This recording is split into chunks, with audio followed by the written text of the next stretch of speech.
দেব এই মুহূর্তে হাতে পাওয়া সর্বশেষ গুরুত্বপূর্ণ আপডেট বাংলা সংবাদ। শুরুতেই থাকছে চট্টগ্রামে এস আলম গ্রুপের ৬ কারখানা বন্ধ ঘোষণা। চট্টগ্রাম এস আলম গ্রুপের ৬ কারখানা বন্ধ ঘোষণা করা হয়েছে। এই কারখানায় অন্তত ১২,০০০ শ্রমিক কর্মচারী কাজ করতেন। এই বন্ধের নোটিশ দেখে বিক্ষোভে ফেটে পড়েন শ্রমিকেরা। তবে পরিস্থিতির উন্নতি হলে আবারও কারখানা চালু হবে বলে জানান কর্মকর্তারা। এবারে জানাবো পদ্মা সেতু দুর্নীতি ষড়যন্ত্র মামলার পুনরায় তদন্তের সিদ্ধান্ত। পদ্মা সেতু দুর্নীতি এবং ষড়যন্ত্র মামলার পুনরায় তদন্তের সিদ্ধান্ত নিয়েছে দুর্নীতি দমন কমিশন। মঙ্গলবার রাজধানীর সেগুনবাগিচায় বিভিন্ন বিষয় নিয়ে ব্রিফ করেন দুদক মহাপরিচালক আক্তার হোসেন। দুদক জানায়, পদ্মা সেতু দুর্নীতি ষড়যন্ত্র মামলার পুনরায় তদন্ত শুরু করেছে দুদক। এছাড়াও সাবেক প্রধানমন্ত্রী শেখ হাসিনার বিরুদ্ধে নব থিয়েটার দুর্নীতির মামলায় পুনরায় তদন্তের সিদ্ধান্ত নিয়েছে সংস্থাটি। ৩ মামলায় আসামি হলেও পরে দায়মুক্তি পান। জানাবো বিজিবির সাবেক মহাপরিচালক আটক। স্ত্রীসহ কানাডায় যাওয়ার সময় বর্ডার গার্ড বাংলাদেশের সাবেক মহাপরিচালক লেফটেন্যান্ট জেনারেল মইনুল ইসলামকে আটক করেছে ইমিগ্রেশন পুলিশ। মঙ্গলবার সন্ধ্যার দিকে ঢাকার হজরত শাহজালাল আন্তর্জাতিক বিমানবন্দর থেকে আটক করা হয় তাকে। প্রসঙ্গত ২০০৯ সালের ২৫শে ফেব্রুয়ারি বিডিআর বিদ্রোহ ও পিলখানা নৃশংস হত্যাযোগে ৫৭ সেনা কর্মকর্তা সহ ৭৪ জন নিহত হন। এ ঘটনার ৪৮ ঘণ্টার মাথায় বাহিনীটির মহাপরিচালকের দায়িত্ব পান মইনুল ইসলাম।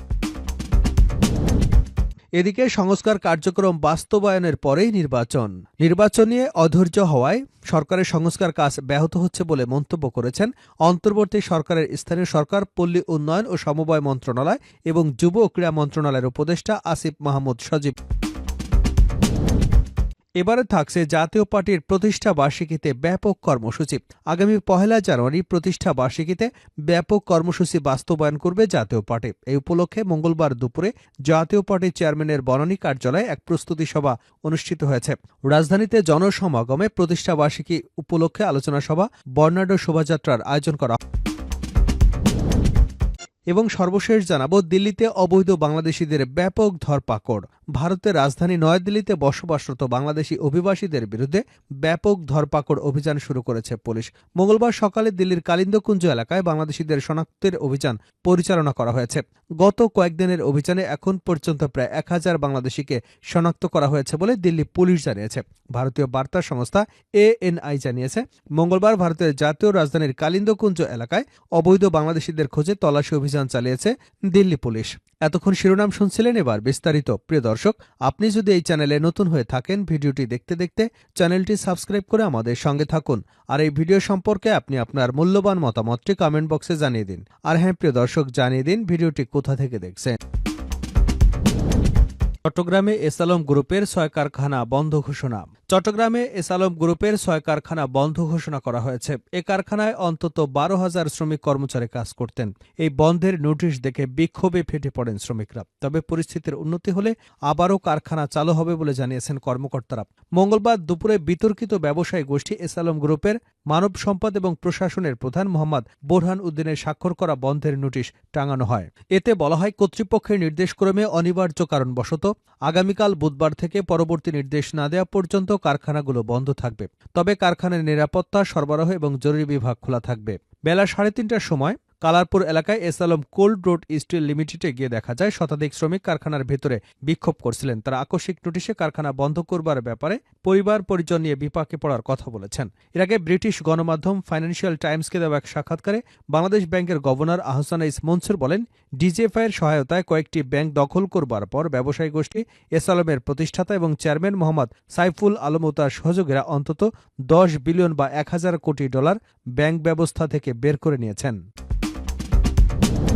দুর্নীতি ষড়যন্ত্র মামলায় পুনরায় তদন্তের সিদ্ধান্ত। পদ্মা সেতু দুর্নীতি এবং ষড়যন্ত্র মামলার পুনরায় তদন্তের সিদ্ধান্ত নিয়েছে দুর্নীতি দমন কমিশন।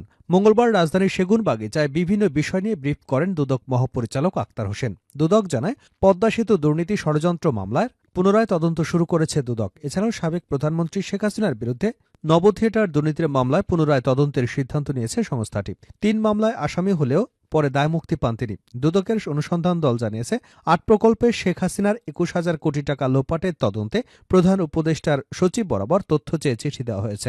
এ বিষয়ে সাংবাদিকরা প্রশ্ন করলে দুদক মহাপরিচালক আক্তার হোসেন বলেন, এর আগেও এ বিষয়টি নিয়ে সাংবাদিকদের অবগত করা হয়েছে। অনুসন্ধান দল গঠন করা হয়েছে। অনুসন্ধান দলের সদস্যরা দালিলিক প্রমাণ সংগ্রহের জন্য চিঠিপত্র দিচ্ছেন বিভিন্ন দপ্তরে। এটা তাদের অনুসন্ধান কাজের অংশ। তথ্য পাওয়ার পর দলের সদস্যরা পর্যালোচনা করবেন। এটার সাথে অভিযোগ প্রমাণে সহায়ক অভিযোগ সংশ্লিষ্টদের বিষয়ে জিজ্ঞাসাবাদ করা হবে।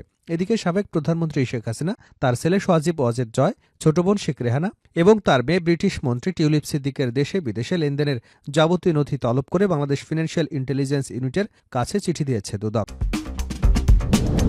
বিজিবির সাবেক মহাপরিচালক আটক। স্ত্রীসহ কানাডায় যাবার সময় বর্ডার গার্ড বাংলাদেশের সাবেক মহাপরিচালক লেফটেন্যান্ট জেনারেল মইনুল ইসলামকে আটক করেছে ইমিগ্রেশন পুলিশ। মঙ্গলবার সন্ধ্যার দিকে ঢাকার হজরত শাহজালাল আন্তর্জাতিক বিমানবন্দর থেকে আটক করা হয় তাকে। প্রসঙ্গত ২০০৯ সালের ২৫শে ফেব্রুয়ারি বিডিআর বিদ্রোহ এবং পিলখানা নৃশংস হত্যাযজ্ঞে ৫৭ জন সেনা কর্মকর্তা সহ ৭৪ জন নিহত হন। এ ঘটনার ৪৮ ঘণ্টার মাথায় বাহিনীটির মহাপরিচালকের দায়িত্ব পান মইনুল ইসলাম। তিনি মহাপরিচালকের দায়িত্ব পাওয়ার পর বাহিনীটির ইউনিফর্ম পরিবর্তন হয় এবং সীমান্ত বাহিনীতে যোগ করা হয় একটি গোয়েন্দা ইউনিট। পরে লেফটেন্যান্ট জেনারেল পদে উন্নীত করা হয় তাকে এবং সেনাবাহিনীর সদর দপ্তরে জেনারেল স্টাফ করা হয়। ২০১৫ সালের জুলাই সশস্ত্র বাহিনী দিবসে প্রিন্সিপাল স্টাফ অফিসার হন মইনুল ইসলাম। পরের বছর ফেব্রুয়ারিতে সেনাবাহিনী থেকে অবসর গ্রহণ করেন। বিজিপির মহাপরিচালক পদে যোগদানের আগে জাতীয় প্রতিরক্ষা কলেজ বাংলাদেশের আর্মড ফোর্সের ওয়ার ফোর্সের প্রধান শিক্ষক হিসেবে দায়িত্ব পালন করেন তিনি। সংস্কার কার্যক্রম বাস্তবায়নের পরে নির্বাচন, আসিফ মাহমুদ। নির্বাচন নিয়ে অধৈর্য হওয়ায় সরকারের সংস্কার কাজ ব্যাহত হচ্ছে বলে মন্তব্য করেছেন অন্তর্বর্তী সরকারের স্থানীয় সরকার, পল্লী উন্নয়ন ও সমবায় মন্ত্রণালয় এবং যুব ও ক্রীড়া মন্ত্রণালয়ের উপদেষ্টা আসিফ মাহমুদ সজীব ভুঁইয়া মঙ্গলবার সকালে দিনাজপুরের কাহারোল উপজেলা মিলনায়তনে শীতবস্ত্র বিতরণ এবং উপজেলা পর্যায়ে কর্মকর্তাদের সঙ্গে মতবিনিময় অনুষ্ঠানে প্রধান অতিথির বক্তব্যে তিনি একথা বলেন। উপদেষ্টা বলেন, ফ্যাসিবাদী সংস্থার বিলোপের জন্য সরকারি প্রতিষ্ঠান যেভাবে ধ্বংস করা হয়েছে, সরকার সেই সংস্কারের এজেন্ডা নিয়ে কাজ করছে। সংস্কার কমিশন রিপোর্ট দিলে আমরা সে অনুযায়ী কাজ করব। আসিফ মাহমুদ আরও বলেন, প্রধান উপদেষ্টা নির্বাচনের একটি রোডম্যাপ ঘোষণা করেছেন, তবে আগামী নির্বাচন নির্ভর করছে সংস্কার কার্যক্রমের উপর। সংস্কার কমিশনগুলো নির্ধারিত সময়ের মধ্যে সংস্কারের প্রস্তাব দেবে। যে রিপোর্টগুলো নিয়ে বিভিন্ন স্টক হোল্ডার পলিটিক্যাল পার্টিদের সঙ্গে আলোচনা করা হবে। সংস্কার কার্যক্রম বাস্তবায়নের পরে নির্বাচন অনুষ্ঠিত হবে। শেষ করছে আন্তর্জাতিক সংবাদ দিয়ে। দিল্লিতে অবৈধ বাংলাদেশিদের ধরপাকড়। ভারতের রাজধানী নয়াদিল্লিতে বসবাসরত বাংলাদেশি অভিবাসীদের বিরুদ্ধে ব্যাপক ধরপাকড় অভিযান শুরু করেছে পুলিশ। মঙ্গলবার সকালে দিল্লির কালিন্দকুঞ্জ এলাকায় বাংলাদেশিদের শনাক্তে অভিযান পরিচালনা করা হয়েছে। গত কয়েকদিনের অভিযানে এখন পর্যন্ত প্রায় ১,০০০ বাংলাদেশিকে শনাক্ত করা হয়েছে বলে দিল্লি পুলিশ জানিয়েছে। ভারতীয় বার্তা সংস্থা ANI বলেছে, মঙ্গলবার ভারতের জাতীয় রাজধানীর কালিন্দকুঞ্জ এলাকায় অবৈধ বাংলাদেশিদের খোঁজে তল্লাশি অভিযান চালিয়েছে দিল্লি পুলিশ। সেখানকার একজন বাসিন্দা বলেছেন, পুলিশ বাসিন্দাদের কাছে সরকারি পরিচয়পত্র এবং অন্যান্য বিষয় সম্পর্কে প্রাথমিক তথ্য চেয়েছে। এ সময় বাসিন্দাদের বিভিন্ন বিষয়ে জিজ্ঞাসাবাদ করেছে পুলিশ। তিনি বলেন, এখন পর্যন্ত প্রায় ৫ থেকে ৬ বার তল্লাশি অভিযান চালিয়েছে পুলিশ। তারা এখানে বসবাস